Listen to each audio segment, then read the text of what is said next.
بسم الله الرحمن الرحيم. عن سليمان بن السورة رضي الله تعالى عنه قال: استنب رجلان عند النبي صلى الله عليه وسلم فجعل أحدهما تحمل عيناه وتنتفخ أوداجه. قال رسول الله صلى الله عليه وسلم: إني لأعرف كلمة لو قالها لذهب عنه الذي يجد. أعوذ بالله من الشيطان الرجيم. فقال الرجل: وهل ترى بي من جنون؟ சுலைமான் இப்னு சுராத் ரலியல்லாஹு தஆலா அவர்கள் அறிவிக்கிறார்கள், நபிகள் ஸல்லல்லாஹு அலைஹி வஸல்லம் அவர்களுடைய அந்த இடத்தில் இருக்கும் பொழுது இரண்டு மனிதர்கள் ஒருவரை ஒருவர் திட்டிக் கொள்கின்றனர். அதிலே ஒருவருக்கு فَجَعَلَ أَحَدُهُمَا تَحْمَلُ عَيْنَاهُ وَتَنْتَفِخُ أَوْدَاجُهُ. அதில் ஒருவருடைய கண்கள் மிக சிவந்து விடுகின்றது. வார்த்தைகள் தடிப்பமாக தன்னுடைய வாயிலிருந்து வெளியேறிக் கொண்டிருந்தது. மேலும் அவர் மூச்சு திரும்பி திரும்பி மூச்சு விடக்கூடிய அளவுக்கு அவர் கோபம் அதிகமாகி அவருடைய கண்கள் எல்லாம் சிவந்து விட்டது. இந்த நிலையை பார்த்த நபிகள் ஸல்லல்லாஹு அலைஹி வஸல்லம் அவர்கள் கூறினார்கள்: இன்னி லஅரிஃபு கலிமத்தன் லவ் காலஹா லதஹப அன்ஹு அல்லதி யஜிது. நான் ஒரு கலிமாவை அறிவேன், ஒரு வார்த்தையை அறிவேன், அந்த வார்த்தையை அவர் கூறினால் இந்த நிலையிலிருந்து அவர் மாறிவிடுவார், இந்த நிலை அவருக்கு சென்றுவிடும் என்று அல்லாஹ்வுடைய தூதர் கூறிவிட்டு சொன்னார்கள். அஊது பில்லாஹி மினஷ் ஷைத்தானிர் ரஜீம் என்ற வார்த்தையை கூறினார். உடனே அந்த மனிதர் ஃபகால ரஜுல், அந்த கோபமுள்ள மனிதர் கூறினார்: வஹல் தரா பி மின் ஜுனூன், எனக்கு என்ன பைத்தியமா இருக்கின்றது என்று அவர் கேட்டார். இது முஸ்லிம்ல 5088வது செய்தியாக பதிவு செய்யப்பட்டிருக்கிறது. ஒரு மனிதனுடைய அந்த நற்குணங்கள் சம்பந்தமாக நபிகள் ஸல்லல்லாஹு அலைஹி வஸல்லம் அவருடைய இந்த நற்குணங்கள் எப்படிப்பட்டது என்ற செய்தியை நாம் பார்த்து வருகிறோம். அந்த அடிப்படையில் ஒரு மனிதன் கோபப்படும் பொழுது அவர் என்ன மாதிரி நடந்து கொள்ள வேண்டும் என்பதை அல்லாஹ்வுடைய தூதர் இந்த செய்தி மூலமாக விளக்கின்றார். அதாவது ரசூல் ஸல்லல்லாஹு அலைஹி வஸல்லம் அவர்கள் இருக்கும் பொழுது ரெண்டு பேர் சண்டை போட்டாங்க.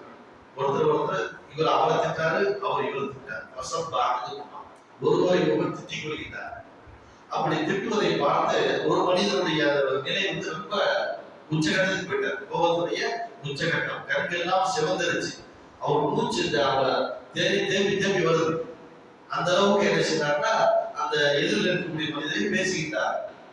இந்த நிலையை பார்த்த உடனே அல்லாஹ்வுடைய தூதர் சொன்னார்கள், இந்த நிலையிலிருந்து அவர் மாற வேண்டும் என்றால் இந்த வார்த்தையை சொன்னால் அவர் மாறிவிடுவார். அது என்ன வார்த்தை என்றால் அஊது பில்லாஹி மினஷ் ஷைத்தானிர் ரஜீம். பொதுவாக இந்த செய்தி நாம் அடிக்கடி துஆவுடைய இதை சொல்வோம். ஒரு மனிதருக்கு கோபம் வந்தால் அல்லது கழுதை கத்தினால் கெட்ட கனவுகள் இருந்தால் இந்த அஊது பில்லாஹி மினஷ் ஷைத்தானிர் ரஜீம் என்ற வார்த்தையை சொல்ல வேண்டும். அப்ப கோபம் வரும் பொழுது தன்னை அடக்க முடியாத அளவுக்கு சில நேரங்களில் கோபம் வரும் பொழுது அல்லாஹ்வுடைய தூதர் சொல்லித் தரக்கூடிய அழகான வார்த்தை என்ன? அஊது பில்லாஹி மினஷ் ஷைத்தானிர் ரஜீம், தூக்கி எறியப்பட்ட ஷைத்தானிடமிருந்து அல்லாஹ்விடத்தில் நான் பாதுகாப்பு பெறுகிறேன். காரணம் என்னவென்றால் கோபம் அப்படிங்கிறது நெருப்பு, உடல் உள்ள அப்படியே சூடாயிரும். ஒரு மனிதனுக்கு கோபம் அதிகமாகும் பொழுது உடல்ல ஒரு சூடு அதிகமாயிரும். நெருப்பு, அந்த நெருப்பு எங்க இருந்து வந்து ஷைத்தான் நெருப்பினால் படைக்கப்பட்டவர். ஷைத்தான் நெருப்பினால் படைக்கப்பட்டவர். மனிதன் மண்ணால் படைக்கப்பட்டவன். மண்ணுடைய தன்மை சாந்தமா இருக்கும், அமைதியா இருக்கும். நெருப்பு என்பது கரைந்து. அப்ப அந்த நெருப்பிலிருந்து தன்னை தற்காத்துக் கொள்ள வேண்டும் என்றால் ஷைத்தானை விட்டும் யா அல்லாஹ் என்னை நீ பாதுகாப்பாயாக அப்படின்னு அந்த வார்த்தையை சொன்ன உடனே ஒரு என்ன செய்வார்? தன்னை உணர்ந்து அதை தன்னை மாற்றிக் கொள்வார். இது ஒரு அளவு அருமையான ஒரு துஆவை நமக்கு கற்றுத் தருகின்றார். இரண்டாவது கோபம், இதுக்கு முந்தைய செய்தி நாம் பார்த்தோம். ஒரு மனிதனுக்கு கோபம் வரும் பொழுது தவறுகள் நிறைய நடக்க ஆரம்பிக்கும். திட்ட ஆரம்பிச்சுவேன். உண்மை என்னன்னு தெரியாது, சத்தியம் என்ன நீதம் என்ன என்பதெல்லாம் தெரியாது. அதனால்தான் அல்லாஹ்வுடைய தூதர் சொன்னார்கள், ஒரு மனிதன் கோபமாக இருக்கின்ற நிலையில் தீர்ப்பு சொல்ல வேண்டாம், கோபமாக இருக்கும் பொழுது தீர்ப்பு சொல்ல வேண்டாம் என்று சொல்லியிருக்கிறார். அப்ப கோபம் என்பது ஒரு ஷைத்தானுடைய தன்மையாக சிஃபத்தாக இருக்கின்றது. அதிலிருந்து நாம் நாமே காத்துக் கொள்ள வேண்டும் என்றால் இந்த துஆவை நாம் ஓதிக்கொள்ள வேண்டும். அதே போன்று நபிகள் ஸல்லல்லாஹு அலைஹி வஸல்லம் நம்ம கோபப்பட்டது இல்லையா வாழ்க்கையில என்றால் அன்னை ஆயிஷா ரலியல்லாஹு அன்ஹா அவர்கள் அறிவிக்கிறார்கள், கோபப்படுவார்கள். தனக்கு ஏதாவது ஒன்று துரோகம் செய்தாலும் தனக்கு யாராவது ஒரு தீங்கு செய்தாலும் கோபப்படவே மாட்டார்கள். மார்க்கம் விஷயமாக ஒரு தவறு நடந்தால் அதற்கு கடுமையாக கோபப்படுவார். பல சம்பவங்கள் நிறைய இருக்கு. அப்ப அந்த மாதிரி கோபப்படும் பொழுது அந்த ஆயிஷா அவர்கள் சொல்லியிருந்தார்கள், ஹதீஸ் எப்போ வருதா, நபியிடத்திலே சில யூதர்கள் வருகிறார்கள், சலாம் சொல்லுகிறார்கள். சலாம் சொல்லும்போது அஸ்ஸலாமு அஸ்ஸலாம் என்ற இடத்துல அஸ்ஸாமுங்கிற வார்த்தை சொன்னார்கள். அவருடைய மொழியிலே சாமி என்றால் மரணம் என்று பொருள். அந்த அதாவது கேட்பவர்கள் விளங்க கூடாது என்பதற்காண்டி நாவுகளை சுழற்றி சொல்வது அஸ்ஸலாமு அலைக்கும். இது ஆயிஷா எல்லாம் கேட்டுவிட்டார்கள். உடனே ஆயிஷா பயங்கரம் போட்டாங்க, உனக்குதே சாவு உண்டாக நீதே போதா போவ அப்படிங்கிற பயங்கரமா வார்த்தை திட்டாங்க. அல்லாவுடைய தூதர் சொல்றாங்க, போகக்கூடாது. அவர் என்ன சொன்னார், அஸ்ஸலாமு அலைக்கும். நான் சொல்லி அலைக்கும். அவர் சலாம்ங்கிற அர்த்தத்தில் சொல்லியிருந்தால் அந்த சலாம் உனக்கு உண்டாகட்டும், சாமுங்கிற அர்த்தத்தில் சொல்லியிருந்தால் அது உனக்கு உண்டாகட்டும் என்று அழகான வார்த்தையை நான் சொல்லி பார்த்தியா, கோபப்படக்கூடாது அப்படின்னு சொன்னாங்க.